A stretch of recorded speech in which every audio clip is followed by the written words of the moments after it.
In the previous tutorial, we showed you some simple applications for logical negation, especially you are required to understand the logic for double negation. Okay, if you're not so confident, please refer to the previous video.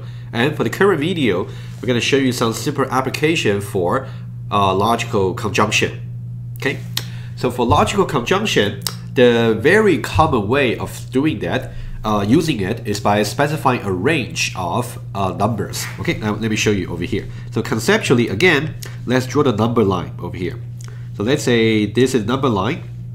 Let's say over here, let's say we want to know if the user's enter integer is actually within a particular range. Let's say, for example, let's say between 1 and 10. Let's say, how about that? So let's say we have 1 over here and we have 10 over here. We want to make sure inclusively. So for those of you who actually learned about calculus in high school, so we are really specifying the closed interval 1 and 10. Okay, that's what we are trying to do over here. Okay, and of course you can make any of the side to be open interval as well, but I'll leave that to you as an exercise. Okay, so now what we can do is over here, the target is to make sure the number should be within 1 and 10. Let's see, mathematically speaking, how that can be specified. Mathematically speaking, that simply means, let's say the user enter integer is simply just I. Okay, so that means I should be larger than or equal to 1 and less than or equal to 10. Okay, that's what we have. So now, how do we translate this to Java? It's very easy. First of all, how do we translate this operator over here? Well, we have less than or equal to, and over here we got less than or equal to. And now another issue is the relational operator over here is a binary operator, which means when you apply this one here, it must be applicable to both 1 and I. Okay, nothing else. So you just cannot write, if you write 1 less than equal to I and less than equal to 10. In Java, this will not simply compile because now less than or equal to is actually applying to 1, I, and this, right? It's not a valid binary operation anymore. So you actually 3 operands, right? This is simply not correct. Okay, you cannot write this in Java. What we can do is we can split it into 2 things. So now you can say, logically speaking, this is simply just equivalent to 1 less than or equal to, let me just write it in Java, less than or equal to I. Okay, that's the first part over here. Not only that, and also I must be less than or equal to 10. And now here we can use a logical conjunction to combine them.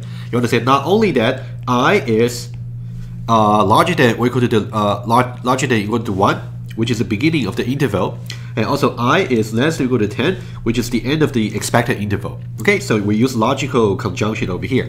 And let's illustrate what the correct behavior looks like. And then I'll show you what if you actually use logical disjunction over here, which is completely wrong. But I have to understand how wrong it is. Okay, so what I would do now is so let's understand, assuming that you already understand the logic over here, so let's see how we can do it.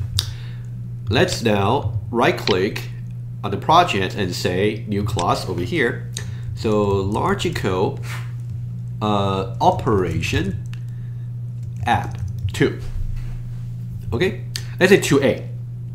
The 2A is going to be the correct version, but for 2B, I'm going to show you if you use the wrong logical operator, then what's going to happen. Okay, the logical operation app 2A, and with the main method here, and then I say finish. Okay, and now let's see what we can do over here. Okay, so now again, you can declare the scanner, control space to import it. Input is new scanner, and then system.int, which denotes the keyboard for the user. Oops, so I accidentally hit it. You don't have to worry, just say cancel. And then over here we can say input.close is the last line. Okay, let's now do some job over here.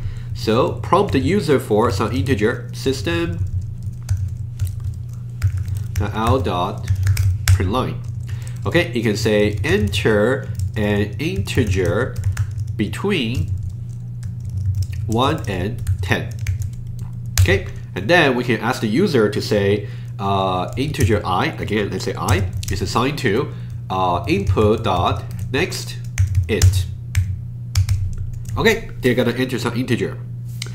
And then what we will do is, let's see whether it's between 1 and 10. So again, you can either do a variable, or you can actually write out the logical expression directly on the within the print statement, as I showed in the previous video. Let's just use a Boolean variable, okay?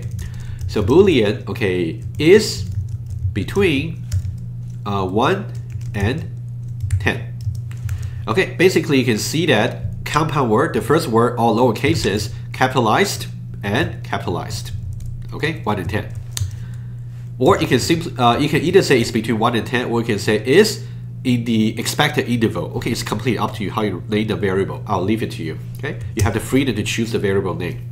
Is between 1 and 10, I would say 1 less than or equal to I, ampersand for conjunction, I less than or equal to 10. You can see that somehow this look very much like the corresponding math, as we tried to explain before, right? It looks very much like it over here. Very much like it. It's just that we're gonna split it into two parts and using conjunction to combine them. Okay?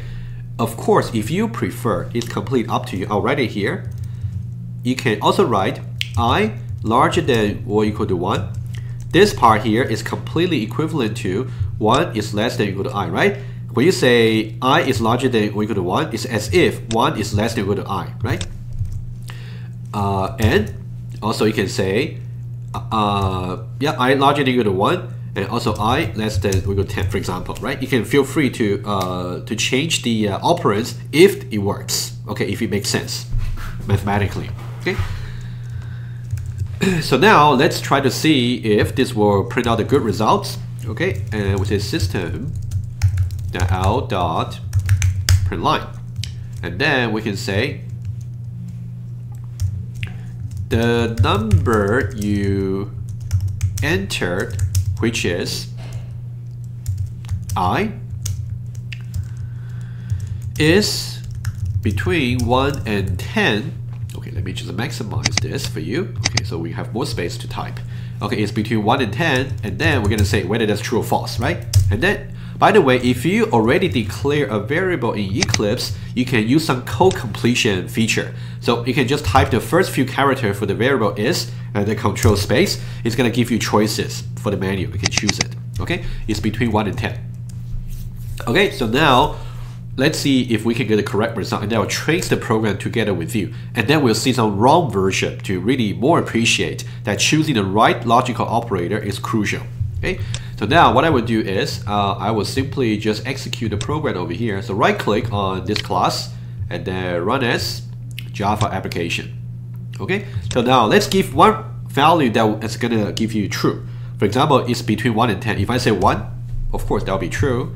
And then if I execute again, if I give 5 in the middle, that will also be true. If I give another boundary value, if I say 10, it's gonna be true. Now let's try something that will give us false. For example, 0 would be false, right? And also if I try -1, it will be false, right? If I try, for example, 11, that will be false. And try something bigger. If I try 15, it will also be false, right? Okay, so it seems to be working. That's kind of the testing procedure I would like you to really derive for yourself. Always you're responsible for the correctness of your program. How do you ensure the correctness? Test it, okay? So now this seems to be working. So what I want to do now is I want to basically, okay, right click on logical operation app 2A, and then you will simply say copy, okay? And then right click again and say paste. And we want to create an alternative version and say 2B. Okay, so now for version 2B, let me just close 2A. Okay, and let's open 2B over here. So now what I would do is I would say this version chooses the wrong logical operator.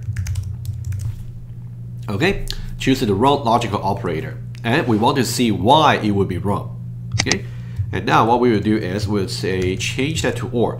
Actually, before I do this, maybe I should actually show you some tracing for the previous one, the correct version. Okay, and basically this is the wrong version. The only way you can see this is 2b over here, which is wrong. The only thing I changed from 2a was I changed from conjunction to disjunction. This is wrong, okay? If you want to specify some interval. So what I would do now, can we just go back to 2a, the correct version? I want to trace the code with you first, and then we'll go to the wrong version and trace it again. So now we simply just go to app 2a. So this is the correct version, okay? And now what I want to do now, let me copy, let me take a snapshot of the program over here, and then we will trace it together. And then I'll make it very explicit on the notes. Okay, so now let me go to iPad over here, and then I will simply copy and paste the code. Let me just use a new page. I think that'll be cleaner for you. Okay, so now let me copy and paste the code over here. Okay, let me just wait for the computer to respond.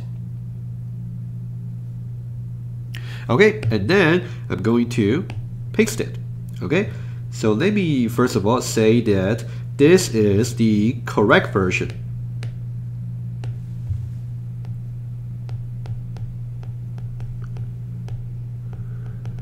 Okay, this is the correct version where we actually used a conjunction. Okay, this is the correct version. The wrong version uses a logical disjunction, which I will copy and paste in just a moment. Okay, let's just try very quickly. Let's say two values. Okay, so now let's say one value that will make it true and one value that will make it false. Okay, let's try that. So what I can do, let's say, let me just write it down. So let's say test number 1, we're going to try the value for 5, the middle value.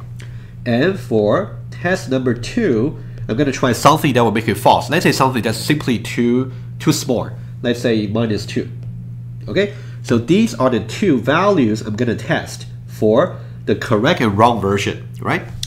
The correct version is going to produce expected value for both cases, but the wrong version is going to fail to produce the expected value, of course. So now let's try test 1. So for test 1, can I just use green? Okay. So now for the test 1, we're going to say enter an integer between 1 and 10. Okay, let's say we go to the second line. The user is prompted now for the integer. Let's say the user actually entered over here. Excuse me. So the user actually entered over here. Let's say test 1, it will be 5, right? Let's say they enter 5. And then, so that means 5 will be stored inside the integer variable 5, integer variable I. So now let's try to evaluate the conjunction. Okay, let me just erase this. Okay, over here. So now we know that for test number 1, I will be 5, and I will be 5 over here. 1 less than or equal to 5 will be true. All right, I'll just say T for true and F for false. And then 5 less than or equal to 10 will be true. And we know that true and true is the only case where conjunction will be true, right? So we know that overall, true and true is going to give us true. So that means the true result is going to be stored inside this variable over here. So that will be true. So now when we say the number you enter, which is I, and in this case it is 5, right? It's in between 1 and 10, and this is the Boolean value that we just store into this variable over here. So it's going to be true. Okay, this one is rather straightforward, right? So let's try to do another one. Okay, let me just make it fresh for you. Okay, now we're going to have a second test case. Okay, for the second test case over here for the correct version. So we'll talk about -2. Okay, so now again for the first line, we say enter an integer between 1 and 10. And now for the user, let's say the user keyboard, they enter -2, for example. If they enter -2, that means -2 will be stored inside this variable I, which is -2, right? So that means I over here, what we talk about, is going to be -2 for test number 2 scenario, right? So now, 1 less than or equal to -2 is false, right? Okay, hopefully you can see that, right? 1 is a positive number and -2 is a negative. How can a positive number less than or equal to a negative number, right? So that's false. And -2 less than or equal to 10 is actually true, right? You can see -2 less than or equal to 10 is true. Hopefully you can see that, right? So now, what we are trying to evaluate is false and true. And because we know that for the definition of conjunction, as long as one of the operand is actually false, overall is going to be false, right? So that means over here, the overall result for this will be just false, okay? It's just going to be false over here. So that means false is going to be stored inside this particular variable over here. And then when we say the number you just entered, which is -2, in this case, is between 1 and 10. And now in this case, this variable over here has been stored the value for false. Okay, you can see in case number 1, we actually get true. And in case number 2, we get false, as expected. Okay, that's a tracing for the correct version. So this is the correct version. Okay, so now let's now go to change the we already changed the operator. Let's go to 1b, which is wrong version, and see why it is wrong. Okay, let's verify that it is wrong from the Eclipse, and then we'll do the same kind of tracing with you together. Okay, so now let's go to version 2b over here. You can see that the only thing we changed from 2a was disjunction. Okay, it is wrong because when you want to specify a range of a interval, you must use conjunction. Okay, of course you don't memorize this rule, you just understand it logically. Okay, so now we got disjunction over here. Okay, let's do exactly what we the test cases we did. Let's do 5 and -2. In the case of 5, we expect true. In the case of -2, we expect false. Okay, let's see if we really get this result. If we get these two results the same, that means using disjunction is okay. If we don't get the same result, that means disjunction is not okay. So now what we'll do is we'll execute 2b over here. So right click on this class, and then you'll say run as Java application. Okay, so now let's do the first case. It'll be 5. Okay, if I say 5 over here, it gives us true. That's okay. That's as expected. But now let's re-execute it. The second number will be -2. If I do -2 over here, it's going to give me actually also true. So that is wrong. So for the test one, it seems to produce the same result as in conjunction, the 2a. However, for the second case where we are expecting false, the wrong version is producing true. Okay, so this is where we have some logical error. Why logical error? Because version 2b, there's no red cross over here. It compiles, no syntax error, no type error, and it doesn't crash. However, the produced result is simply not right. So what can we do? Let's try to trace the program and see why it is wrong. Okay. Again, what I will do is I'm gonna trace the program together with you. Okay. Temporarily, let me take a snapshot. Okay, let me just get rid of this so we get a better line. I'll undo it, don't worry. Okay, so now what I will do is I will take a snapshot. Okay, I will get this part of the code and then we'll trace it with the same 2 test inputs, and then let me undo it. Okay, so you can still keep the comment on your screen. And now let's go back here, the same. And now what I will do is I'm gonna put on the same page so you can do the comparison. Okay, let's wait for the computer to respond and then we can paste it. Okay, let's wait a bit. Good, now let me paste it. So this is still disjunction over here. Let me just see this again. You know, let me try to do a screenshot again, beg your pardon. Let's see. Somehow it was not really properly copied to the clipboard. So control, okay, let me do it again. Please work. Okay, I will take a snapshot of this. Okay, good. And now let me go back here.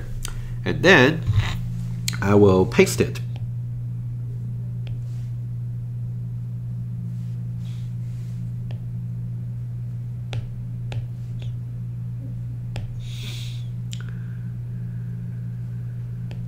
It doesn't seem to work.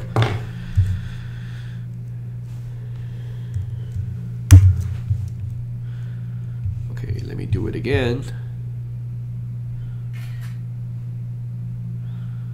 Okay. Okay, and then come back here, and then I'm gonna paste over here. Okay, hopefully this time it's gonna work. Okay, it seems like it's reacting. Okay, I'm gonna paste over here. Okay, we do have the correct version. Okay, sorry for the time being wasted, but it's gonna be worthwhile. Okay, so what I will do is I'm gonna do this one here. Okay, that's gonna be test number 1, and then let me annotate it for you. So this is the wrong version.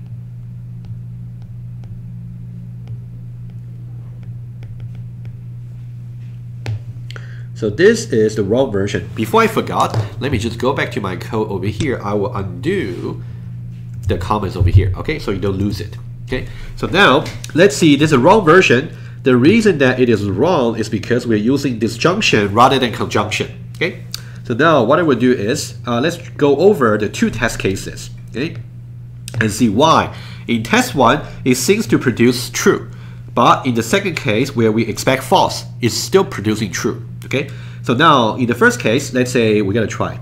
So now let's try. Okay, when we execute this line, prompt the user for some integer, and if the user enter, let's say 5 in this case, if the user enter 5 over here, and 5 will be stored into I, and then that means, let me just erase this part here to avoid confusion, and then we have I here being 5, I here being 5 as well. Okay, 1 less than or equal to 5 will be true, and 5 less than or equal to 10 will also be true, right? And then true or true over here, true or true. We say that at least one of them is true, disjunction will just be true, okay? So this will just be true. So it's between 1 and 10, is going to store this true result over here. So now when we say we will print out the number you entered, which is 5, is between 1 and 10, and now in this case the store result is actually true. Okay, this is consistent with the correct version. Okay, that's fine. Okay, but now we want to see why in the second test case where we are actually expecting false, it wouldn't produce false actually, but let's see why. And then I'll explain to you conceptually what the insight is for this. Okay, so now what I will do is I'll paste the same fragment of code again, and then I will illustrate the second case together with you. Okay, let me just make some space over here. Okay, that's the second case. So now let's think about -2. So now we execute this line to really prompt the user for the input, and then let's say they enter this time, let's say -2. That means -2 will be stored inside the I, and then this is -2, and this is -2. Now 1 less than or equal to -2, we know that previously it should be false, right? So I'll put false over here. And -2 less than or equal to 10, and we know that it should be true, right? The same. Both relational evaluation are just the same. It's just how we combine them together is really the issue over here. Okay, so now we are using disjunction, which means false or true, versus false and true in the correct version. And we know that at least one of them is true, so that means overall it's just going to be true. And now we know that this is just going to be true. That's the problem, right? Because you want to say you want to insist not only that it should be larger than or equal to 1, but also it should be larger than or equal to 10. It should not be a conjunction, should not be a disjunction, not or. It should be and. That's really the problem. Okay. So now when we store this wrong value over here, which is true, okay. In that case, so we say the number you just enter, which is -2, is in between 1 and 10. In this case, is in between 1 and 10 will just be true. So this is inconsistent with what we expected from the correct version. So this is simply just wrong. So that means the way we use disjunction here is wrong, the way we use it is wrong. Okay, hopefully you can see that. I try to make it as clear as possible, so that means you really have to follow through the reasoning over here, right? It's really important for you to remember. When you want to specify the ranges, you don't really use disjunction. Okay, that's simply just wrong. It's a logical mistake. Okay, one more thing to say. Okay, so now when we say, think a little bit more just as a conclusion for this current video. So now let's say again we have the number line over here. Okay, so now what does it really mean visually when we say 1 less than or equal to? When we say 1 less than or equal to I, or I less than or equal to 10. So what does this really mean when we got disjunction, right? That's what I want to illustrate. Let's say this is 1 and this is 10. Or means either way is okay. Let's think about what it means when we have over here the orange part. 1 less than or equal to I, that means that means basically here.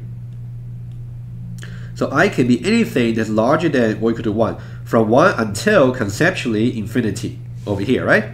And now when you actually say I less than or equal to 10, that means I can be basically, including 10, it can be anywhere that's less than or equal to 10. All the way conceptually down to minus infinity, right? So now we are saying either the orange one is okay or the blue one is okay. So now you can think about basically what we are really saying over here. You're basically saying it's always true.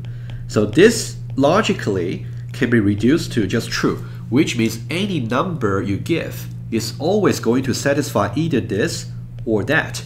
So logically speaking, this disjunction expression over here is not very useful. Compare with if we actually say 1 less than or equal to I and I less than or equal to 10. That one is actually really specifying this particular range. However, if you use the wrong logical operator, it simply can be reduced to just true, which means any number will satisfy. That is why, in this case, even though we are passing -2, you can still satisfy the disjunction over here. Okay, please understand this particular reasoning over here, and you're expected to know not just what the right operator to use, but also if we use the wrong operator, can you actually explain why it is wrong?